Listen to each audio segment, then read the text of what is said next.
Biuh-biuh mening atik putih bersih kaya ngene iki apa jenenge? Putih bersih siap pakai tanpa cor, tanpa pasir, tanpa semen iki, Mbak. Oh, kaya apa to barang iki?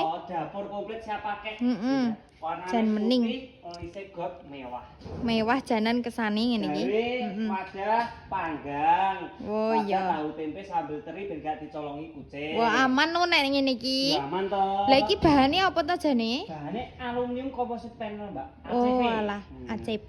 Nah, ngene enek rak piring hidrolise. Oh, jan mening nek ngene iki. Heeh. Iki enek rak piring troline. Oh, lah ya iki sing digoleki. Ya, pokoknya saya kene to. Heeh. Ini piring kene karo gelase. Oh, jan mening nek ngene iki. Ya penak no. Nek bojomu njaluk kopi, Heeh. ora kuwatir. Tak komplit iki aku nek dulu gawe kopi ben padang. Jelas padang ge estetik ngono ke no mesti. Heeh. Iki gon prabot-prabot iki gon wajan, tampah, baskom dan lain-lain iki. Jan aman nek kene iki. Heeh. Lancine wis komplit iki. Lancine ya komplit iki. Oh iya. Wadah bumbu-bumbu dapur ya komplit kene. Jan mening nek ngene iki, heeh. Ngene iki. Mbak.